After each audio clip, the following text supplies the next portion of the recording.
बिस्मिल्लाहिर्रहमानिर्रहीम अस्सलामु अलैकुम रहमतुल्लाह। DGISPR की प्रेस कॉन्फ्रेंस के बाद अब सोशल मीडिया के ऊपर इस वक्त तूफान आ चुका है और Imran Khan, DGISPR, establishment, general आसन ये अब ट्रेंडिंग में जा रहे हैं, ट्रेंडिंग के अंदर। और ये सिर्फ पाकिस्तान के अंदर नहीं, पूरी दुनिया के अंदर ये लोग ट्रेंडिंग में जा रहे हैं। ये सूरत हाल बन चुकी है। लेकिन इसमें जो मरकजी किरदार अदा करने वाला, जो अहम तरीन रोल प्ले करने वाला, वो इस वक्त मीडिया बन चुका है।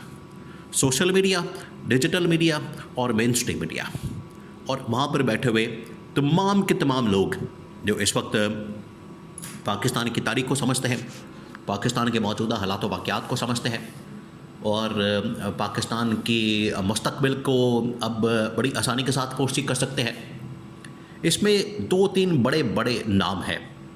एक तो नजम सेठी का नाम है पाकिस्तान की सहाफ़त में, सहाफ़त की दुनिया में, और फिर हामिद मीर का नाम है। अब दोनों की जानिब से मुख्तलिफ तबसरे किए गए।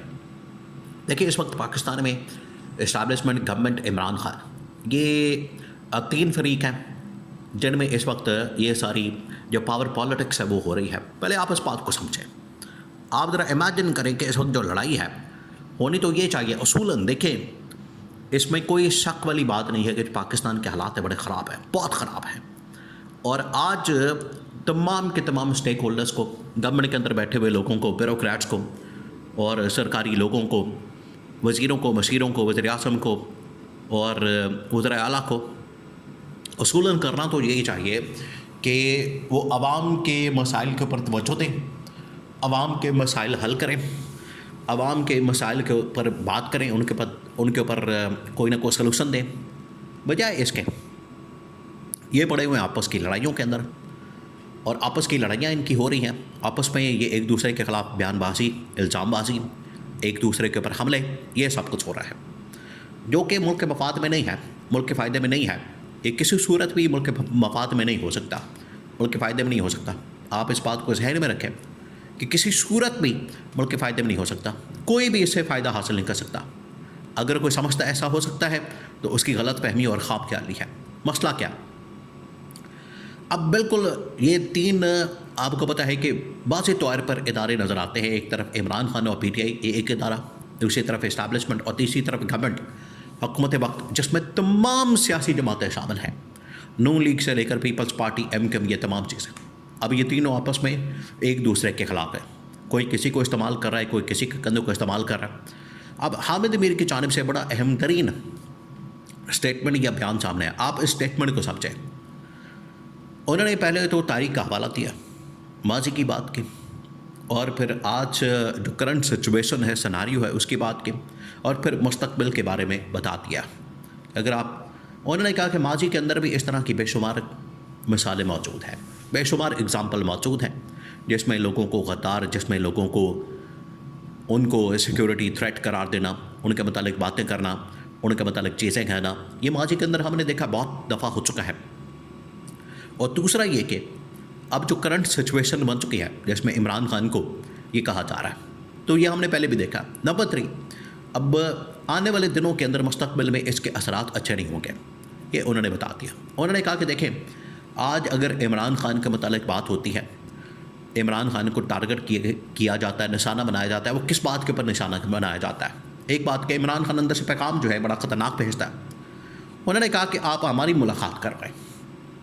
हामिद मीर ने कहा कि मैंने खुद भी कई मरतबा ये नवाज शरीफ को जेल में रखा, शहबाज शरीफ को, आसिफ अली जरदारी को, पीपल्स पार्टी के लोगों को, फिर उसके बाद ये नून लीग के लोगों को, बड़े लोगों को जेल में रखा गया। मैंने खुद जाके उनकी मुलाकातें की हैं, उनके इंटरव्यूज़ किए हैं, उनके साथ बातचीत की है, और जो भी बात होती है हम फिर बाहर आके फेयर तरीके से रिपोर्ट कर देते हैं, बजाय इसके कि देखिए इनको एतराज़ क्या होता है। आज एक बार फिर से इमरान खान की मुलाकातों के ऊपर पाबंदी लगा दी गई है। ये तो लास्ट वीक ही बता दिया गया था, गवर्नमेंट ने बता दिया, फिर DGISPR की प्रेस कॉन्फ्रेंस उसने भी बता दिया कि इमरान खान की मुलाकातें अब नहीं होंगी, तो मुलाकातों के ऊपर पाबंदी लगा दी गई। चले ठीक है। हामिद मीर ने उसका सलूशन दिया। अब सलूशन बड़ा ज़बरदस्त है। उन्होंने कहा कि छोड़ें आप इमरान खान की पार्टी के लोगों की मुलाकातें, वकीलों की मुलाकातें, बहनों की मुलाकातें, फैमिली की मुलाकातें, ठीक है, आपने मुलाकातें नहीं करवानी तो ना करवाएं, लेकिन आप एक काम करें, आप हमारी मुलाकात करवा दें, आप सहाफ़ियों की मुलाकात करवा दें। हामिद अमीन ने कहा कि मेरी मुलाकात करवा दें, मुझे भेज दें, मैं मुलाकात कर लेता हूँ, मैं मिल लेता हूँ, मैं देखता हूँ कि इमरान खान के जहन में क्या है और इमरान खान चाहता क्या है और इमरान खान का कोई पैचअप हो सकता है, नहीं हो सकता। ये अब इतनी बड़ी ऑफ़र ये हामिद अमीन ने की है, इतनी बड़ी ऑफ़र। इमरान खान ने कहा कि अब ये आपके ऊपर डिपेंड करता है कि आप चाहते क्या है, आपका प्लान क्या है, आप किस तरीके से आगे बढ़ना चाहते हैं, ये आपके ऊपर डिपेंड करता है। क्योंकि अगर आप मुल्क को इस तरह के मसाइल में, लड़ाई झगड़ों में, आपसी लड़ाइयों में एक दूसरे के ऊपर हमला करके, एक दूसरे के ख़िलाफ़ बयानबाजी, इल्ज़ाम तराशी करके, अगर आप इससे चाहते हैं कि मुल्क आगे बढ़ सकता है तो ये बिल्कुल नहीं हो सकता। बिल्कुल आप ये बिठा लें अपने दिमाग के अंदर कि इस तरह से नहीं होगा। ये आपसी लड़ाइयों को आपने ख़त्म करना है, इसका कोई हल निकालना है, सलूशन निकालना है। जब आप इसका हल निकाल लेंगे, सलूशन निकाल लेंगे, फिर जाके आपको रास्ता मिलेगा और रास्ता आगे फिर इमरान खान का जो इस वक्त तमाम के तमाम मुकदमात, फैसले स्पेसिफ़िकली इमरान खान के गिर्द घूम रहे हैं, इससे बाहर निकलना होगा। ये हामिद अमीन ने पहला सलूशन दिया।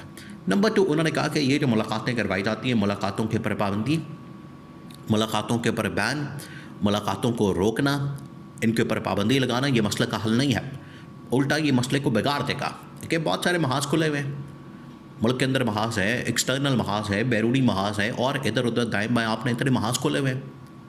तो आप उनको हल करने के बजाय, मसले का सलूशन निकालने के बजाय, अगर आप उनको बिगाड़ेंगे, मसले को मज़ीद ख़राब करेंगे, ये आपके लिए नुकसानदेह होगा। तो ये आपने ठीक करना। फिर उन्होंने कहा कि हमारी मुलाकात करवाएं, हमें लेकर जाते हैं आप मुख्तलिफ, कभी वज़ीरिस्तान के अंदर ऑपरेशन आप हेलीकॉप्टर के ज़रिए से ले जाते हैं, कश्मीर के अंदर आपने कुछ करना है, वहाँ पर हेलीकॉप्टर के ज़रिए से हमें आप विज़िट करवाते हैं, कोयटा के अंदर आप हमें हेलीकॉप्टर से विज़िट करवाते हैं। तो एक हमारी मुलाकात इसी तरीके से आप इधर भी करवा दें, अडियाला में भेजें, एक पूरा डेलीगेशन हमें भेजें, मुझे भेज दें, मैं लीड करता हूँ। तो जाके मुलाकात तो करें इमरान खान के साथ, डायरेक्ट आपका पैगाम, इमरान खान का पैगाम, हम एक न्यूट्रल, देखिए ये कई मरतबा एफर्ट हो चुकी है, ये 2-2.5 सालों में इमरान खान को तकरीबन अब 2-2.5 साल हो चुके हैं, 2.5 साल से भी बल्कि ऊपर का अर्सा हो चुका है। ये कई मरतबा एफर्ट की गई, न्यूट्रल लोगों को डाल के, उनको बीच में शामिल करके कि इमरान खान का जो है किसी तरह से ये पैचअप करवाया जाए, इनकी कम्युनिकेशन, बातचीत करवाई जाए और इनके दरमियान कोई सिलसिला बनाया जाए। ये कई मरतबा हो चुका है। एक बार फिर हामिद अमीन कह रहा है कि हमें आप बैठाएँ, बताएँ, हम ये मुलाकात करवाते हैं, आपका पैचअप करवाते हैं, बातचीत करवाते हैं, ताकि इसका कोई हल निकले। लेकिन ये मुलाकातों के ऊपर पाबंदी लगा के उसके ख़िलाफ़ ये इस तरह की कैंपेन करना, प्रोपेगेंडा करना और उसके ऊपर हमला करना और उसको पाकिस्तान का गद्दार या नेशनल सिक्योरिटी थ्रेट करार देना, ये इसका कोई जवाब नहीं। ये इसको अवाम ही कबूल नहीं करेंगे। फाइनेंस करना है अवाम ने करना है। किसी इदारे के पास, किसी शख्सियत के पास इसका कोई भी राइट नहीं होना चाहिए।